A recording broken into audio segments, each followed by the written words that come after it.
Welcome to our channel. இன்றைக்கி நம்ம பார்க்க போகிறது வந்து காடை கிரேவி எப்படி செய்யலாம் அப்படின்னு தான் பார்க்க போகிறோம். காடையை நல்லா கழுவிக்கிட்டு அதில் வந்து காரம், மிளகாத்தூள், மஞ்சத்தூள், மல்லித்தூள், அப்புறம் பார்த்தீங்கன்னா இஞ்சி பூண்டு விழுது, தயிர், ஒரு அரை லெமன் பிழிஞ்சு விட்டுக்கிட்டு இது எல்லாத்தையும் நல்லா மிக்ஸ் பண்ணிக்கலாம். உப்பு தேவையான அளவு போட்டுக்கோங்க. இது எல்லாத்தையும் இப்போ மிக்ஸ் பண்ணிக்கோங்க. மிக்ஸ் பண்ணி தயிர் போட்டிங்க அப்படின்னா நல்லா சாஃப்டாக இருக்கும், சீக்கிரம் வேகும். இப்போ கடாயை வந்து ஸ்டவ்வில் வச்சுக்கிட்டு கடாயை காஞ்சதும் ஒரு 2 ஸ்பூன் அளவு வந்து எண்ணெய் ஊற்றிக்கோங்க. எண்ணெய் கொஞ்சம் நிறையா ஊற்றுனீங்க அப்படின்னா கறி வந்து டேஸ்ட்டாக இருக்கும் கிரேவி. இப்போ வந்து இதில் ஜீரகம், பட்டை,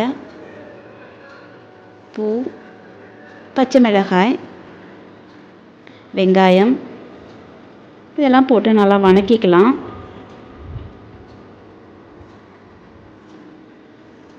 இப்போ இதில் வந்து கருவேப்பிலை,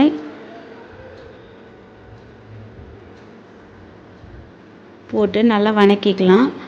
வதக்கின பிறகு இதில் கொஞ்சமாக இஞ்சி பூண்டு விழுது, மஞ்சத்தூள் சேர்த்துக்கோங்க. இஞ்சி பூண்டு விழுது வதக்கிறப்ப போட்டிங்க அப்படின்னா நல்லா டேஸ்ட்டாக இருக்கும், ஸ்மெல் வந்து நல்லாயிருக்கும், வாசமாக இருக்கும் குழம்பு. இதையும் நல்லா வதக்கிக்கலாம்.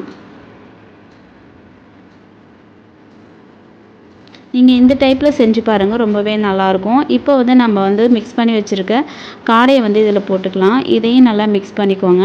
கொஞ்சம் நேரம் எண்ணெயிலே போட்டு நல்லா வதக்கிக்கோங்க. அப்போ தான் வந்து டேஸ்ட்டு நல்லாயிருக்கும். அந்த பச்சை வாசனையெல்லாம் போயிட்டு நல்லாயிருக்கும் டேஸ்ட்டு. நல்லா கிண்டி விட்டுக்கோங்க.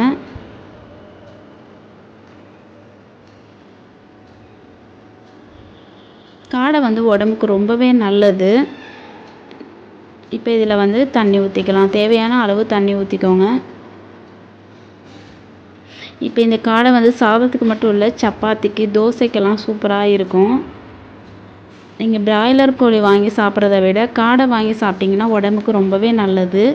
குழந்தைங்களுக்கும் ரொம்ப ஸ்ட்ரென்த்தாக இருக்கும், ஹெல்த்தி ஃபுட்டு வேறு. டேஸ்ட் வந்து பார்த்திங்கன்னா சிக்கன் மாதிரி தான் இருக்கும். இந்த வீடியோ உங்களுக்கு பிடிச்சிருந்தால் லைக் பண்ணுங்கள், கமெண்ட் பண்ணுங்கள், சப்ஸ்கிரைப் பண்ணுங்கள். Thank you friends.